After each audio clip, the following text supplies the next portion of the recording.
thanks very much, Will. And I'm very pleased to have my boss, our board chair, Rich Campbell, in the audience and as a member of this club. And I want to make sure that you all know Rich's affiliation with Discovery Place. And we have several staff members in the room today as well, Chase Law and Deborah Small, and we lost Dr. Robert Corbin, I think, to another meeting. But it is my pleasure to be with you today. Thank you, President Tony, for the invitation and for the mayor's presence today. And I see David, a member of City Council. So we're delighted to have you here as part of today's presentation. As Will said, I joined Discovery Place, now it's about 9 months ago, so it must be about time for the baby to be born. And I am very fortunate to have followed two really extraordinary leaders in the Charlotte community over the last 30 years. Frida Nicholson, who of course opened Discovery Place on Mediterranean Street, and John Mackey, who is my immediate predecessor, who led the advancement of the institution in a lot of new ways. And probably there are many people in this audience who have been a part of this. My career, as Will mentioned, did not start in science museums, although I will tell you that I went into college as a chemistry major. And maybe I'm like many of you, we liked science at an earlier age. And we thought science could be a really interesting thing, but maybe things just didn't work out for us. Whether that be my father asking me, well, what was I really going to do with a chemistry degree back in the 1970s? But then he asked that about the art degree too, so let's get really honest. But my thrill is that I have now worked in every type of museum, and I've been fortunate to lead most of those. So I've had a little history experience, a little art experience. Now at Discovery Place, we get the benefit of sort of an aquarium, a zoo, because we have live animals, and the science center. So it's like now when they say what kind of museum have you worked for, I can check all of the above. So I bet that everyone has stories that you could tell me about Discovery Place. And so today we just want to share a few things about how we see Discovery Place and also get a little feedback from you. The words that come to our mind about what Discovery Place is all about are some of the things that you see on the screen. And it is really an amazing place. So if you haven't been recently, we welcome you back. But if you have been, you probably know that our mission has a lot to do with igniting wonder in our minds and our imaginations through a whole series of educational experiences that now we're blessed to have. Because Discovery Place is not just one place, but we are in fact a network of 4 museums sprinkled across central southern North Carolina, extending as far east as Rockingham, North Carolina, in 3 different cities. Those cities would be Huntersville, Charlotte, and Rockingham. Here in Charlotte, we have 2 theaters, one of a small select group of domed IMAX theaters, which, by the way, those of you who need to continue to inspire your patriotism, please come and join us for the D-Day movie narrated by Tom Brokaw, now showing in our theater. We also have a 3D theater, which is a little bit more fun than the IMAX. And most recently, we've opened the Education Studio at the Bank of America STEM Center for Career Development, which is a special place for teachers and their advancement of STEM knowledge to impact our students in the classroom. All of that means, oops, we went a little too far. Here we go back. Yep. There we go. That last year, ending June 30th, we served almost 712,000 visitors. Did you know that that is more than the Panthers have in a season at home games, and more than the Hornets have in a season in the Time Warner Arena? So when you stop and think about who's really bringing the goods to Charlotte, that it isn't about football and it isn't about basketball, but it is about learning. Today we recognize that in this proud history that extends back to 1946, that we have a distinct opportunity to focus both on stewardship to our community and the opportunities that are in front of us. It is very clear to me that Charlotte loves Discovery Place, and it is a real joy to work for a place that is beloved. Because today, we're in a world where we all know that science and technology is where the future economic development of our communities and country are going to come from. And there is a need that exists with that, which is about the workforce. And certainly, CPCC probably is our best example in Charlotte of someone who is really zeroed in on what does it mean to develop that educated workforce. We all have that opportunity to think about it because it is about what our country needs us to do. But we have a lot of work to do in this arena. Let's skip again. Our students are truly not prepared to be there. We are losing them to other countries as well as to other states when we compare both North and South Carolina. And we drop. Students come into school. If I asked this young man in the blue shirt if he liked science when he was 5, he probably said yes, because it dealt with worms and fish and a few things like that. Do you like all that kind of creepy stuff? No? Really? Do you like to build anything? Yeah, all right, see? This is a future architect in our hands, an engineer. And so we're in a competitive race internationally. It's not just about North Carolina or the United States, but it is internationally to bring the goods to our communities. And in doing that, we will begin to solve one of the things that is really troubling Charlotte today, which is the economic mobility of our adults and our families. And we're not going to cure it because we add a new program to CPCC or we bring a new exhibit to Discovery Place, but it's going to take all of us working for more than a decade. Have you ever thought about how much science is in our lives on a daily basis? In fact, we use it in our kitchens. We use it when we pick up our smartphones. And the glass that's in those smartphones, a lot of that is made in North Carolina. Horne makes that glass in several locations in North Carolina. On all of those iPhones. They thought it was going to be an automobile windshield, by the way. But it proved to be too expensive because it took too much space. So it's a perfect solution to an iPhone because of the size. And raising up science and having it be part of our lives is very much the work of Discovery Place. So just in case you haven't been to one of our museums, or you might be wondering, well, what is it that they're doing? I'm going to take you on an armchair tour in about 30 seconds.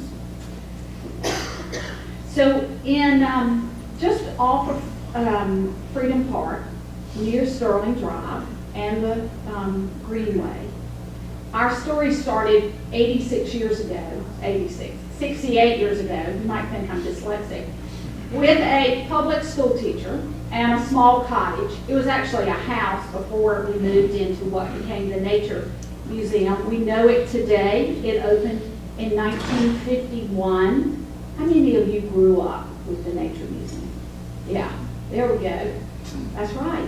We're on at least our 3rd decade of families coming to the Charlotte Nature Museum. And it is the mother of Discovery Place. So at the Charlotte Nature Museum, we do a lot of amazing things. I want you to know that we are the home to Queen Charlotte. Queen Charlotte is not up on Tryon Street, and she is not out at the airport, contrary to public opinion. She actually lives at the Nature Museum. I would tell you that she is the groundhog, the official groundhog of Charlotte, North Carolina. I had the pleasure of meeting Queen Charlotte on my first week on the job because I was here just in time for Groundhog Day. She did come out I have to tell you, she is in training for this coming year, and she blew it last year. She predicted that we would have 6 more weeks of winter, and lo and behold, we had 8 more weeks of winter. So she sandbagged last year, and we've got to get her straight. But you will find a lot of amazing things in a very special place at the Charlotte Nature Museum. It has, we also have Snappy the alligator. You probably see that up on the screen. I've not gotten up close and personal to Snappy, but Snappy and the snakes and the lizards and things like Queen Charlotte, who she really doesn't come out during the day because she sleeps most of the time.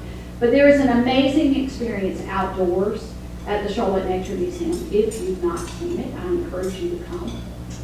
And then about 30 years after the Charlotte Nature Museum opened, came along this museum on North Tryon Street. And you might remember North Tryon Street at that point because it was not the abundant, lively place that it is today. But we opened, we were one of the first pioneers up on North Tryon Street.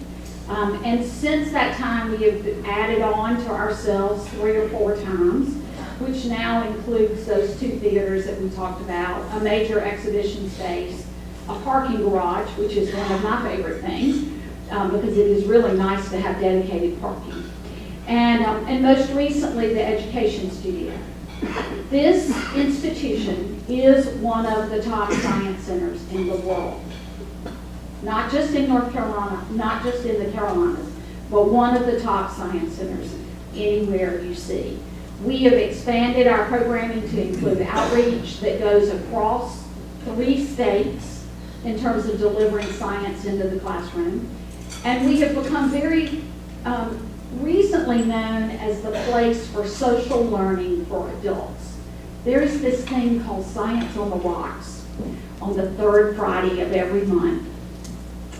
And I have to tell you, none of us are ever too old to learn.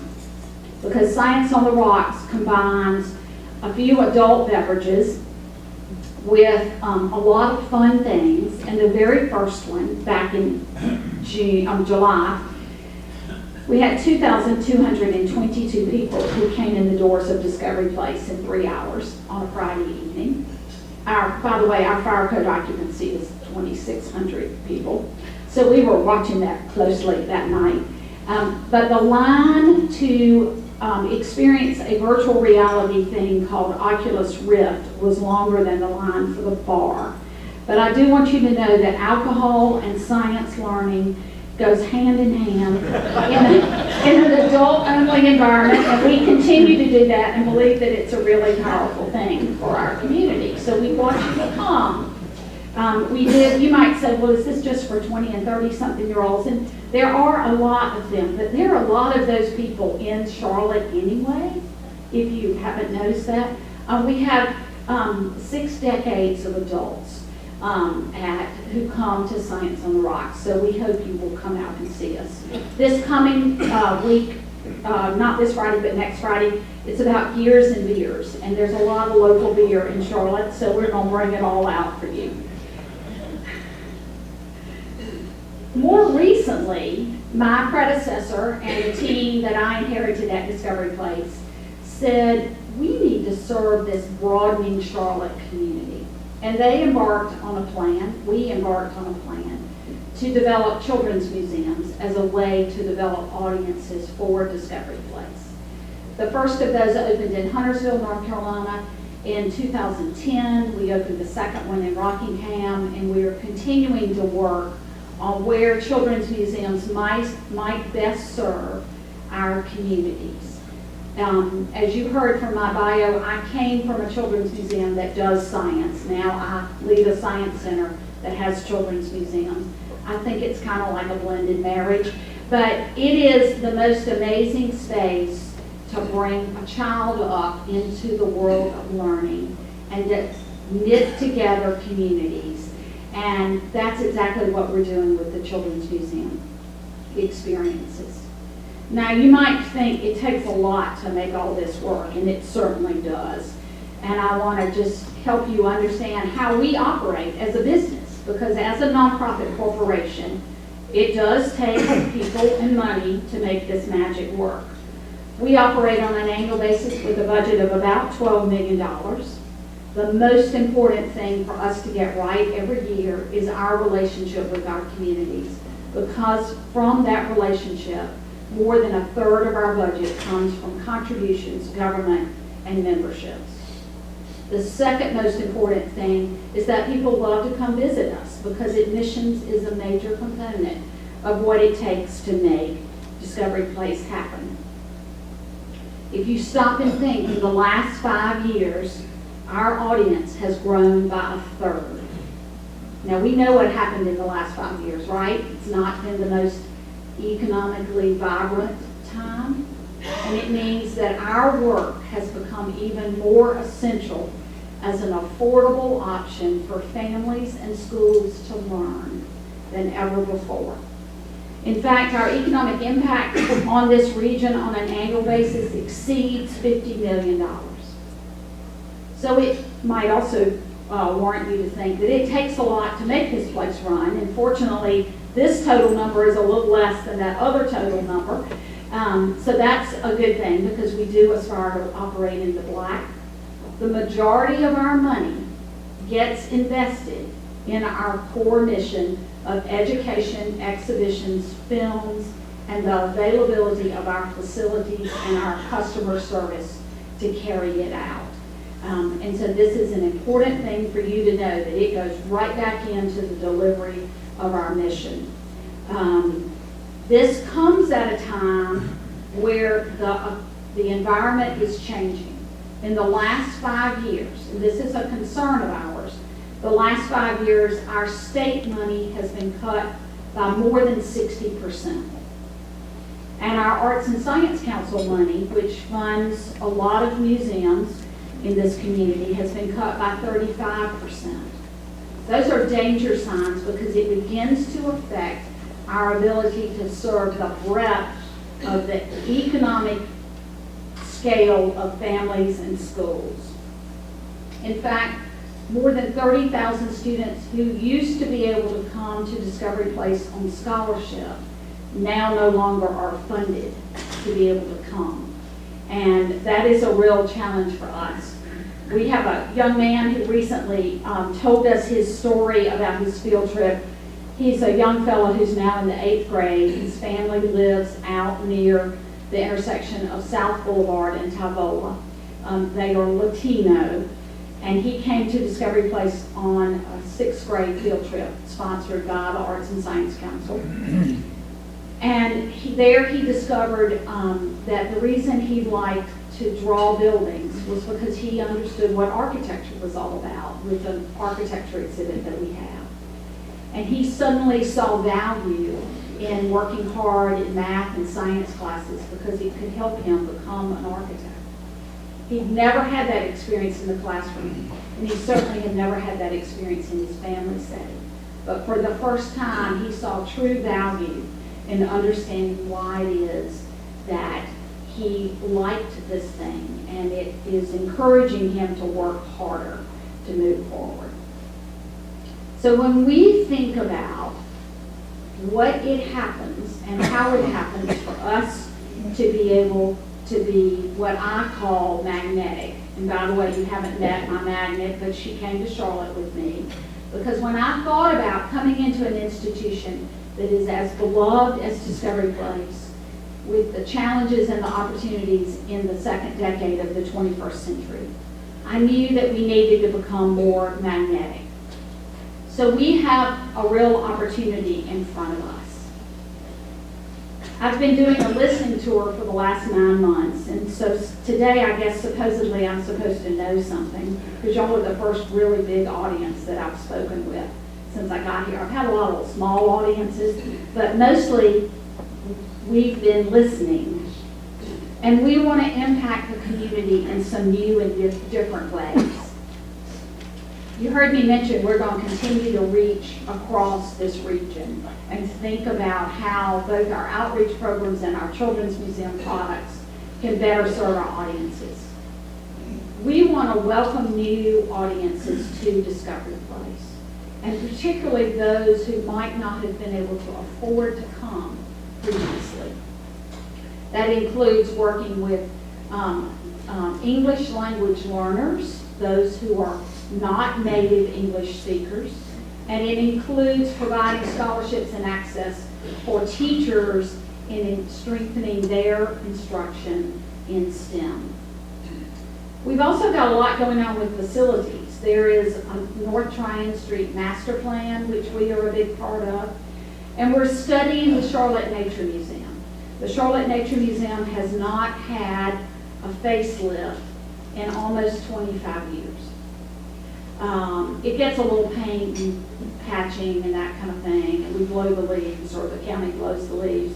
But it's time for us to say, what value does this institution bring to the rich history of Charlotte and to the value of learning about the environment? So we're going to look for these opportunities to make a difference in Charlotte going forward. And so before I invite you all to come see me, I brought a couple of prizes. And so I knew that there were a lot of people who had lived here a long time and remembered 1981. And so I have 3 categories of prizes today. There's 1 grand prize in each category, and so it's going to be fun. If I could ask this young man to come up, because I want him to help me. Will you help me? How about this? This is what you call volunteerism. Come on up. You get to come behind the podium. So we're going to start with who's been visiting Discovery Place the longest, right? I wonder if I can start back in 1961. Maybe I should start in 81. Raise your hand if you came to Discovery Place when it first opened on Tryon Street. All right, there's 1 hand. Okay, so we got to go back a little ways. All right, so who came to the Nature Museum, in 1971? Okay, oh gosh, I got to keep going back. Well, let's go back to 61 then. It is a tough crowd. I don't think some of you were born in 1961.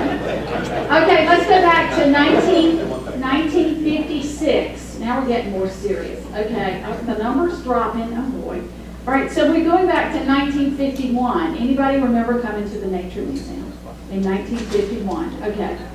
So, oh my gosh. Well, so all right. So now I have to ask, who came between? Who might have touched something between some lizard or something between 46 and 51? Did anybody's mother drag them somewhere? There's still 3 of you. There are 4 of you.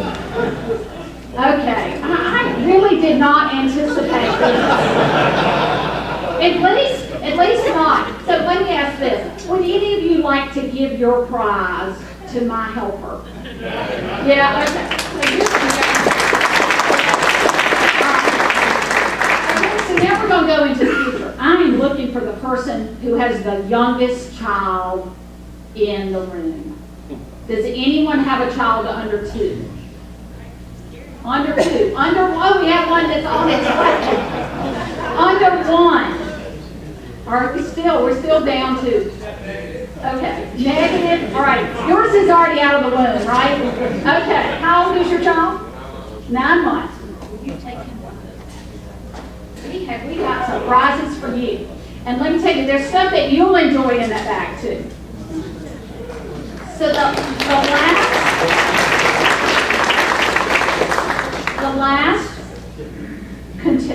contest is about who's been to see us the most recently.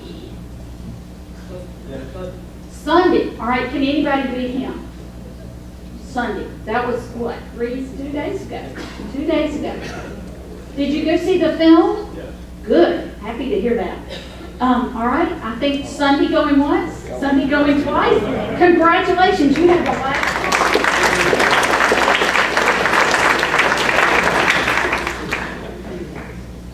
And let's give a round of applause for my helper.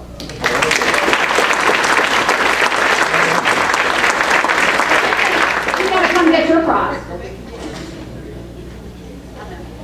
So President Tony is now telling me I have 2 minutes for any questions. It's a countdown. Thank you so much, Rick. Yes, Terry? No, it is next Friday, the